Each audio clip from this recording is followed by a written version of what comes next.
It's time once again for another thrilling episode of Markout Radio. For the next hour, sit back, pull the stick out of your ass, and enjoy.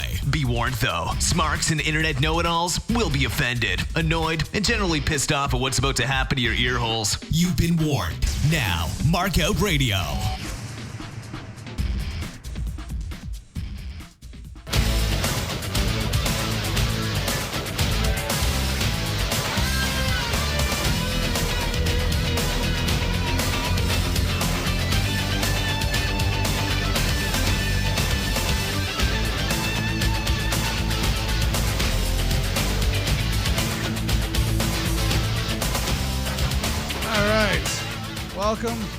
Welcome. Let's get that camera going there, producer boy. Attaboy. All right, welcome to Markout Radio Goes Nitro.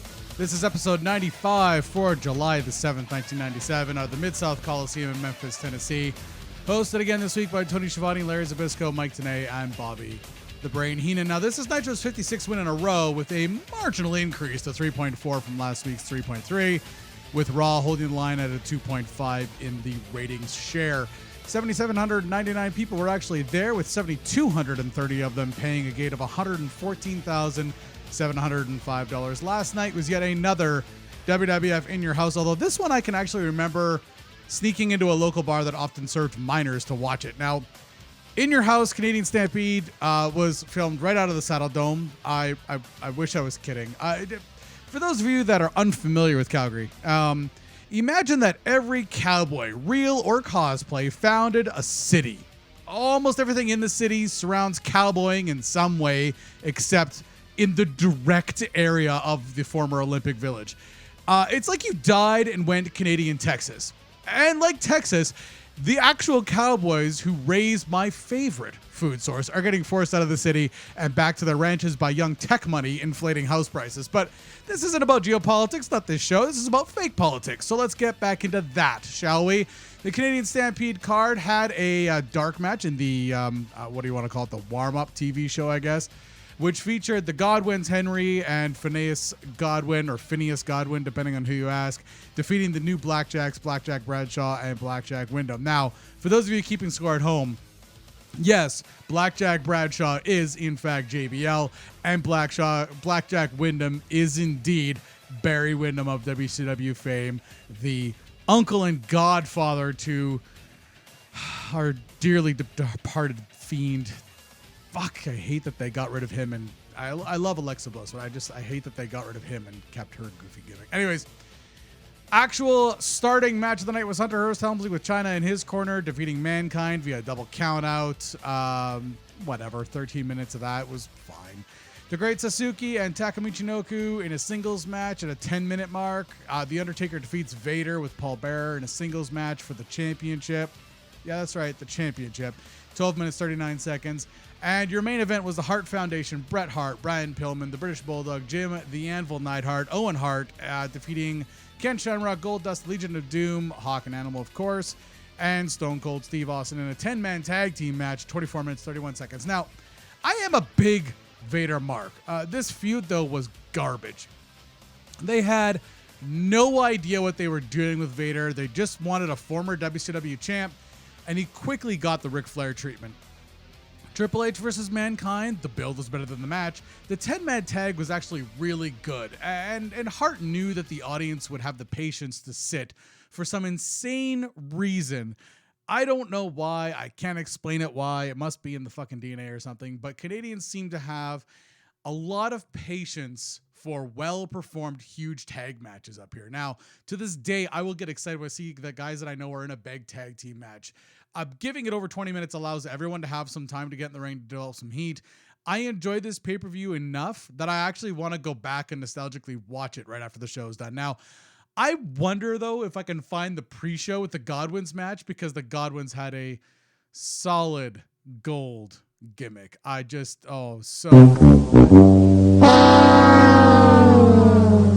Okay, I am being sarcastic. Anyways, back to Nitro. Everything kicks off with a recap of the closing moments from last week's show, with Sting descending from the rafters, clearing the ring. Hennig comes out to the ring.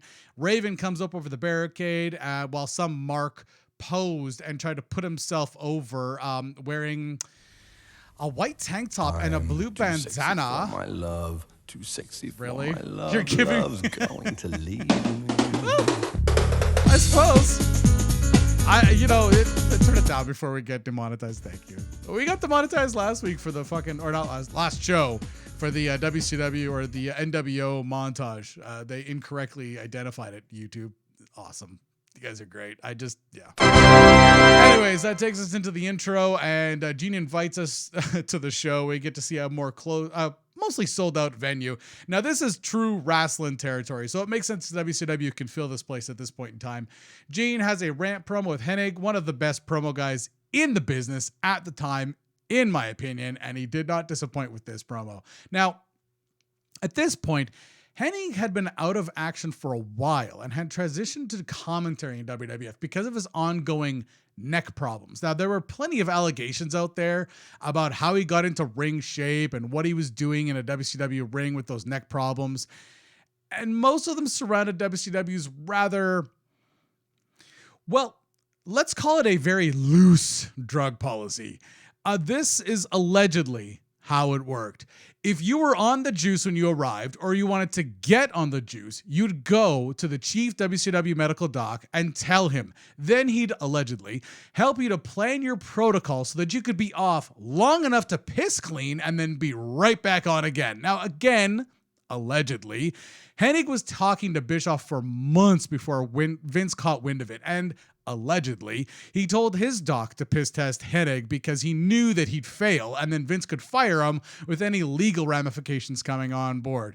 By that point, though, Hennig was already jumping ship, so Eric just started him sooner. Now, with that failed drug test on his record, Hennig had to piss clean within 3 months of arriving at WCW per WCW's health policy. He had a clean test on night 1. So I got to ask you, how could Vince's doc piss test him and he gets positive results for PEDs and not Eric's? Well, allegedly, Hennig's piss test wasn't actually Hennig's piss. With a clean record now and the arrogance that goes along with it, he got onto a new protocol so that he could reasonably be pain-free for the bash. Now, back to your regularly scheduled promo. Gene asks straight up if Hennig is going to be joining DDP at the bash or if he's going to join his old friend Scott Hall in the NWO. Now, Hennig and Hall were AWA Tag Team Champions while Gene was there, and the moniker for their tag team was a perfect blend of style and substance. In the promo images that they used for advertising this tag team, Hennig was rocking a patchy beard that would put mine to shame, and Hall still had his Magnum TA handlebar mustache going on. Anyways, the fans started to cheer as Flair came out the ramp, with a hot blonde coming out behind him. Flair invites Kurt into the Horsemen. This effectively ends the promo as Hennig is dragged away by said blonde. First match of the night ends up being the Public Enemy, Flyboy Rocco Rock versus Johnny Grunge, defeating Harlem Heat, Booker T, and Stevie Ray with sister Sherri. I gave it 2.5 out of 5. Now, we're told that this is a return bout from Saturday night when Vincent interfered and gave Public Enemy the W. Then Larry quips that the Enemy faced High Voltage at a house show last night. Now, I'm not sure why we care about either of those events, since the commentators really don't seem to give a flying fuck about this match at all, and spent the entirety of the match talking about the Rodman-Hogan pairing and their match coming up at the Bash.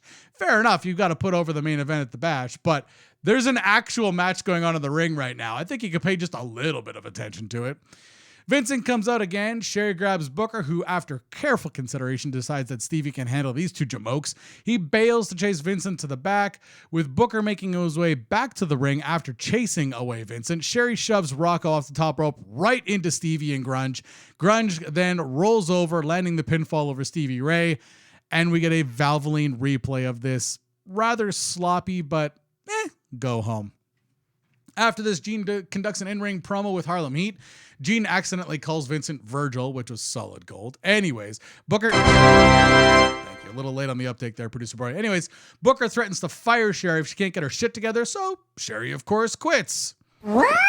Back from break, we get a vignette of the Benoit-Sullivan feud. This was one of the better ones. It's still not really that good, but it was definitely one of the better ones. Yeah, that's right. It's got filters on it. It's got tons of editing going into it. I do not know how much time production spent on this, but it was way too much. Konnan after that defeats Joe Gomez, via submission. I gave that one 2.5 out of 5. We get a recap of when Konnan broke Ray's knee last week on Nitro. Cholo Heisenberg makes his way down to the ring. He doesn't even bother to take his jacket off for this match. The camera finds Raven, and the commentators finally focus on a match that's actually happening in front of them. Anyways, Raven is doing his whole I'm bored with this shit moody teenage gimmick. This allows the commentary team to move on to talking about everything else except this match for the rest of this match until the submission comes and Gomez sells his knee right into break. Again, this go home, Konnan looked like he was going to break Gomez's knee too, which was, I don't know, whatever. I mean, it is what it is. It's not the end of the universe. It's certainly not the best gimmick they've ever had for this guy, but the Cholo Heisenberg, it's too bad that Breaking Bad wasn't around because they could have leaned heavy into that one. Anyways, after this, Juventud, Guerrera, and Hector Garza defeat Los Villanos, which is Villano number 4 and number 5 in this tag team pairing. I gave this one 3.5 out of 5. There was a risky piece of booking since the lucha style really hasn't caught on yet in North America in general. But now you're in the heart of wrestling territory where there's a lot of rest moves and big bumps and things like that. So it was a risky move to put this match here. But by now fans know who Juventud is. So he was able to get some pops during his stuff. And once the Villanos figured out what the audience would actually give him the heat for, they adjusted their style as well. Hector Garza, unfortunately, was a lost puppy dog out there looking very much like a fucking greenhorn. I shouldn't send you show rundowns. To his credit, Juventud started working closer to Garza, and some of his heat rubbed off on Garza, helped the kid get his bearings and get into the match, but he still very much looked green and unsure of himself. Garza performs an incredible moonsault that even Larry puts over. The Villanos knock themselves over the top rope to the outside, setting up Garza for his bullshit corkscrew plancha bullshit, which, you guessed it,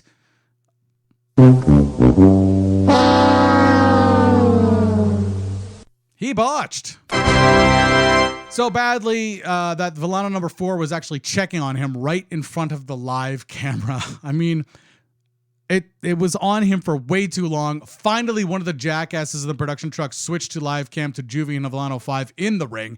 And after Juvie's 450 splash from the corner, this one was over. Post-match, Tony practically buries Garza's move. Mike Tenay explains away the shitty corkscrew plancha botch, which is kind of his job, so he kind of gets a pass for it, but it is a god-awful fucking move. He never hits it right. He always hurts himself. This time, he landed on the side of his fucking head. Last time he put it off, he jammed his neck up. I have yet to see this move actually look good. It's the problem is, just take you down the little rabbit hole here, but the problem with this corkscrew plancha is it's effectively a headbutt. And the problem is that when you're spinning through the air, you've seen Benoit miss headbutts. When you're spinning through the air, you totally fucking lose your bearings. I have yet to see him hit it because normally when somebody tries to do a corkscrew plancha, the idea is to land with as much of your chest and shoulders as possible so that the guy can catch you. When you do this corkscrew, effectively a corkscrew diving fucking headbutt, I can't catch you because your head is going to be either on my clavicle at best. At worst, you're going to hit me in the fucking head or yourself in the head. There's no way for me to catch you and sell this. The only way to actually sell this move is to start falling as he's jumping and hope that you get the timing right so that your chests land one on top of the other. But then you lose the whole point of the fucking corkscrew plancha headbutt. It's just it's a shitty fucking move. I need to stop ranting about it because it's garbage. It's a garbage move, even in the Lucha universe. It's just terrible. Anyways, after this, the NWO theme plays as Savage, Hall, and Liz come out to take over the commentary position. Everyone bails except Lethal Larry Zbyszko. Hall starts cutting his Bash to the Beach promo with the music still on full volume. Again, nice work, production monkeys. Savage gets the stick despite having a headset on. He cuts his promo and tells us that he's going to have a live wrestling show tonight. I have no idea why he needs to announce he's having a live wrestling event at a live wrestling event, but whatever. Anyways, Hall and Larry shove each other a little bit and they almost throw down, but Savage drags Hall away. All in all, it was a decent to excellent promo. It ended with a huge pop as Hall and Zbyszko face off against one another. We get a bromance vignette next of Luger and Giant as they discuss their match like it's a behind-the-scenes NFL interview package. It could have been much worse, if I'm going to be honest, but it really wasn't very good. Mostly because the fact that whoever lights up Luger needs to remember that his 5-head, and I'm speaking from experience here, all right? His 5-head is a lighter shade of skin than the rest of his face.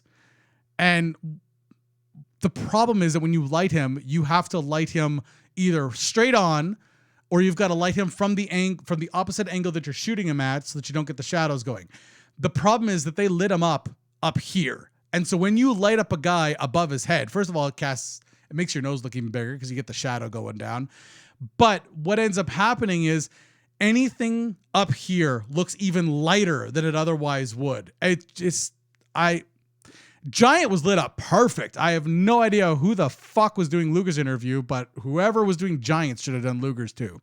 Anyways, after this, we get vicious and delicious Buff Bagwell and Scott Norton defeating Eddie and Chavo Guerrero when Bagwell, oh Jesus, fuck off with your extra notes. I gave that one 3.5 out of 5. Again, the commentating team is all over this match as things just kept happening in it. There was enough action in it that it didn't bore the commentators to the point where they moved on to talking about something else, which is a bonus for all of us.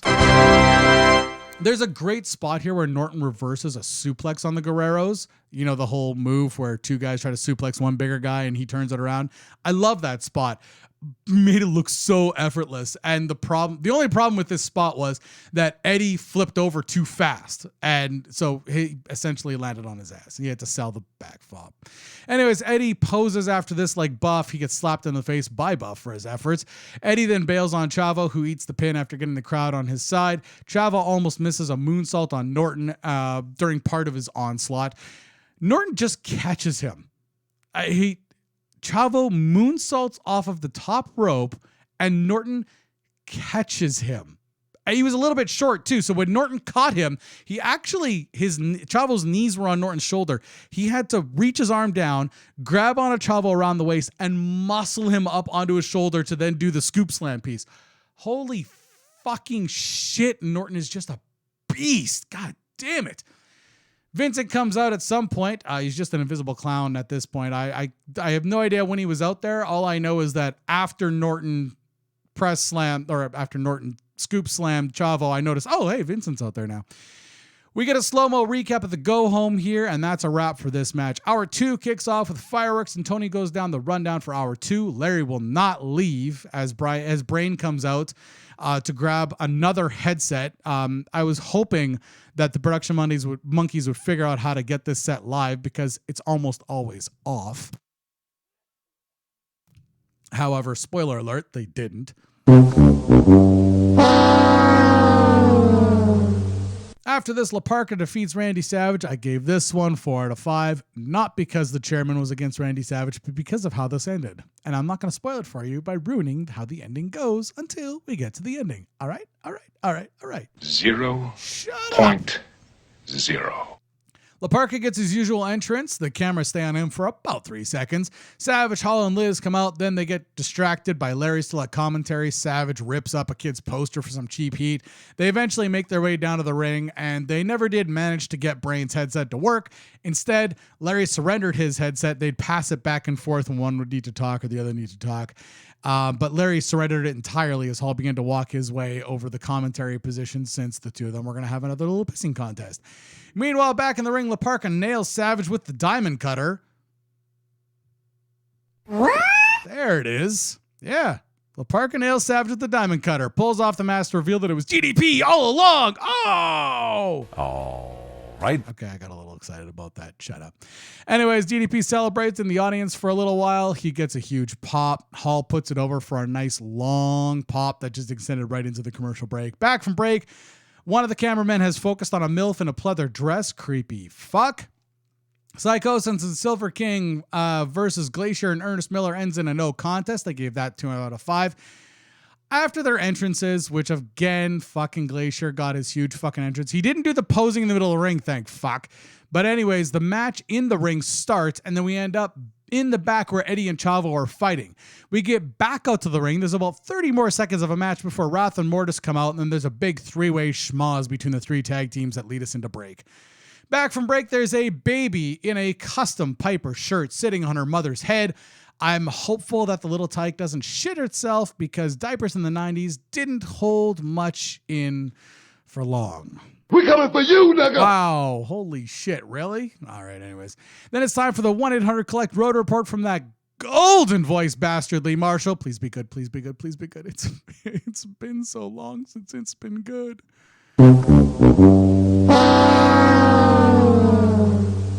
Fuck. Gene does a rant promo with Ric Flair after this, and the hot blonde comes down with him, who Gene will curiously know the name of course, eventually.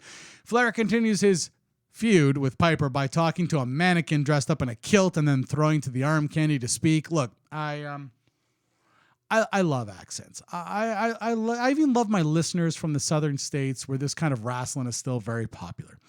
But I do have to say, nothing makes my berries shrivel up and retreat into my body like a Memphis accent. There are some exceptions. When women with those throatier, more sultry voices, sure, yeah, that'll get the blood pumping. But at the usual range of what I lovingly call nagging wife octave, nope, just nope. Twig and berries just disappear right into my fucking body. Anyways, this promo starts to pick up steam as Piper comes out, and the production work here was actually very well done with the kilt grabbing on the mannequin and then the close angle of Piper coming down and then the kilt grabbing of Piper. I mean, I guess the production team missed the earlier stuff I pointed out by girding up their loins for this promo. Piper chases Flair out to the ring, and Piper starts ripping Flair's suit off of him. He realizes a little bit too late that it's really hard to tear off suits that haven't been worked. Dress shirts, though, tear fairly easy. This one was worked a little bit too, though.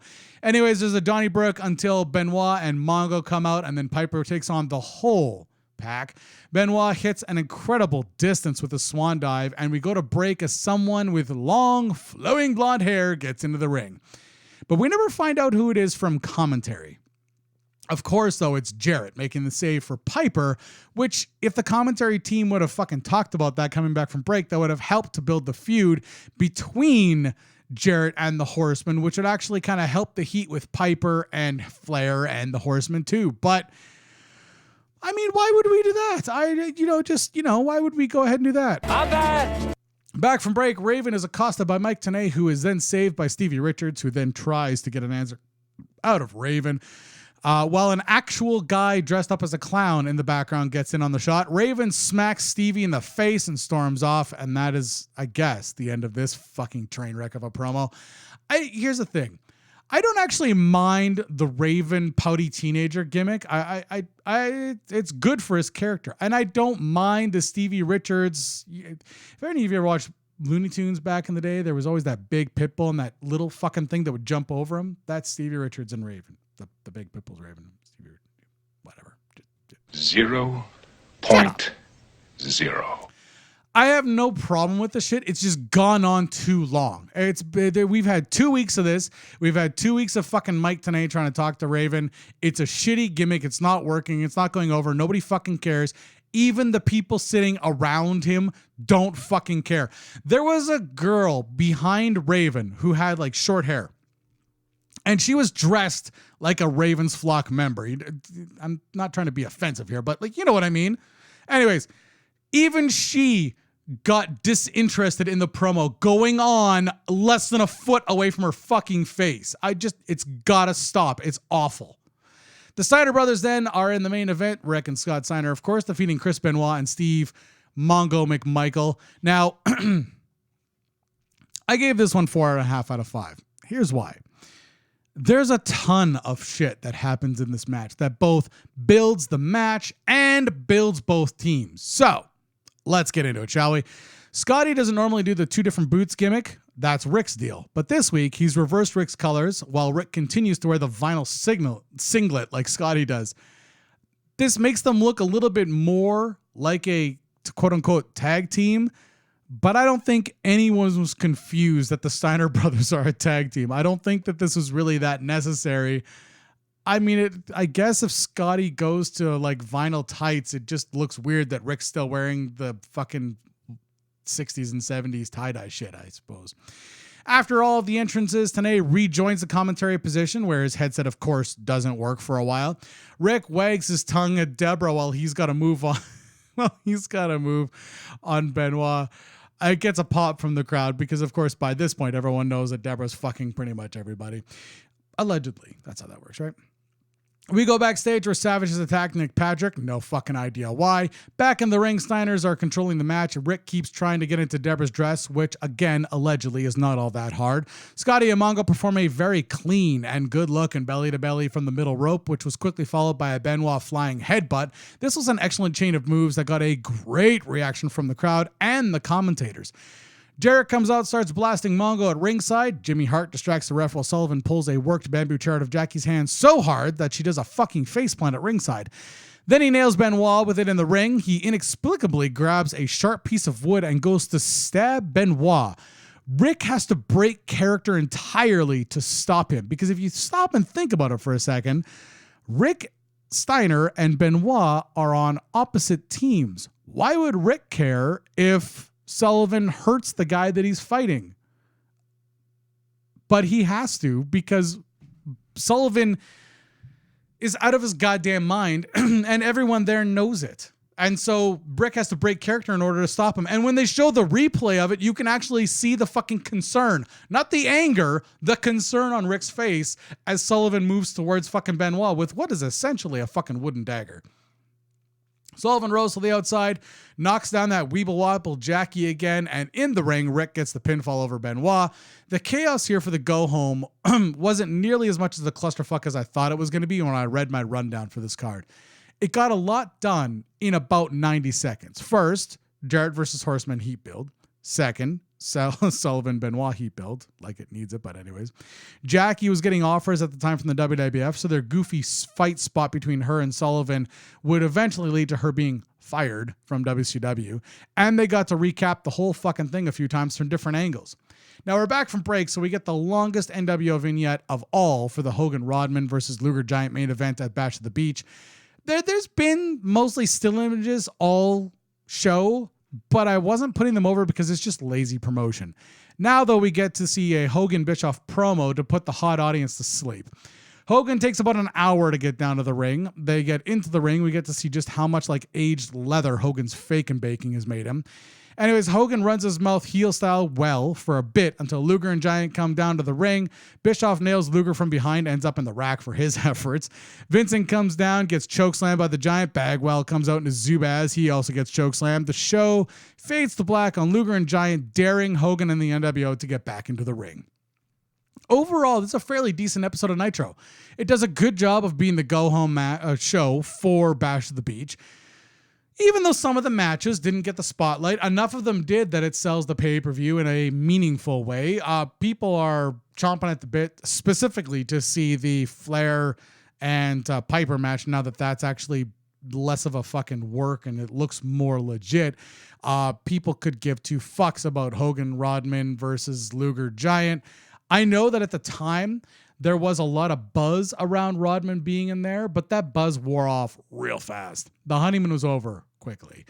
I think what a lot of people are looking forward to is the Macho and Scott Hall versus DDP and match coming up, because to me, like, that's been the best build of everything that's been going on lately, especially with the DDP La Parka gimmick tonight. Anyways, this week, Nitro gets a 4 out of 5. Again, decent show. Well done on your go home. Well, that was an abortion of a show. Should the mood take you, check out markoutradio.com and leave a comment. You can also find links there to our Facebook, Twitter, YouTube, and Stitcher channels. You can even leave a voicemail on our Skype. Just click the links and share them.